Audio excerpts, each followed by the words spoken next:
As of 2022, China accounted for 44% of global chemical production. This percentage has been rising ever since 90s. And today, not only China produces base chemical but also some fine and specialty chemicals. Many of these fine and specialty chemicals eventually become important part of many of today's supply chains. And the alarming part is that some of them are only produced in China for different reasons. One of them being nasty.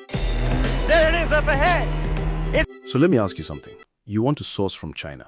You've been looking at electronics, clothing, gadgets, all the usual things people talk about.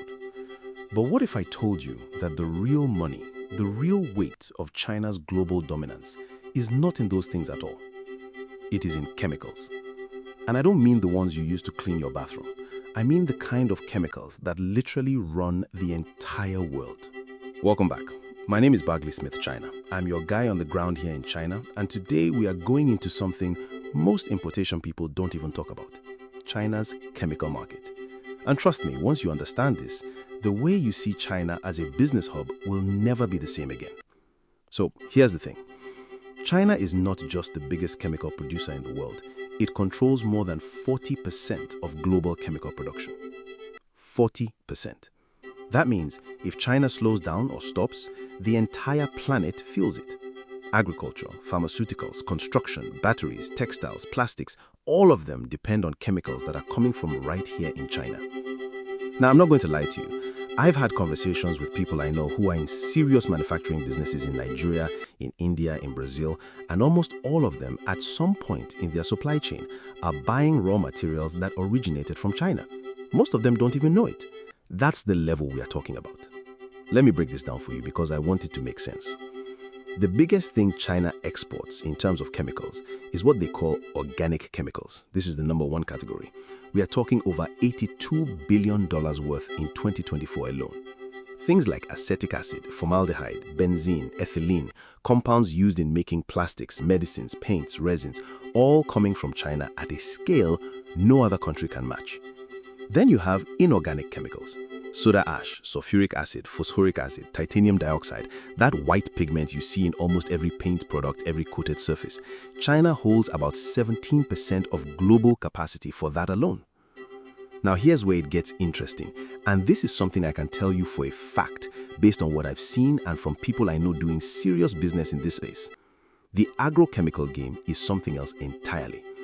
China supplies about 85% of its pesticide production directly to export markets. 85%.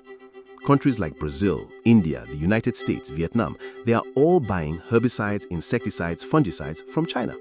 In 2024, pesticide exports hit over $15 billion in value and over 2 million tons in volume. That is a 32% jump in just 1 year. And then you have pharmaceutical ingredients, what the industry calls APIs, active pharmaceutical ingredients. China is the world's largest producer. Some people I know in the pharmaceutical distribution space were shocked when they found out that the US gets over 90% of its imported penicillin and streptomycin from China. 90%. So the next time you take an antibiotic in Lagos, in London, in New York, there's a very real chance the raw material for that drug was manufactured somewhere in Jiangsu or Zhejiang province. Now, where is all this being produced? This is important. The chemical heartland of China is basically in 3 provinces: Shandong in the east, Jiangsu, and Zhejiang. Shandong alone is a beast. They produce everything from petrochemicals to pesticides to titanium dioxide. Wanhua Chemical, headquartered in Yantai inside Shandong, is the world's single largest producer of MDI, a key material used in foam insulation, coatings, and adhesives. That's a Chinese company, not German, not American, Chinese. And that right there is the contrarian truth I want you to hold on to. People always say China copies, but in chemicals, China has moved so far ahead in certain products that they are now the ones setting the global benchmark. Now here's my practical advice for you. If you are in manufacturing, agriculture, construction, or any business that touches raw materials, understand that China is not just a market for finished goods. It is the source of the world's supply chains. And the people who understand this are positioning themselves differently. They are not just buying products from China, they are buying from the source of the world's supply chains. Now I want to hear from you. Drop in the comments, what industry are you in, and did you know that your raw materials might be coming from China without you even realizing it? And tell me the next topic about China you want me to break down for you. Whether it's a specific province, a specific industry, or how to actually connect with suppliers in these spaces, let me know. I'm Barley Smith, China.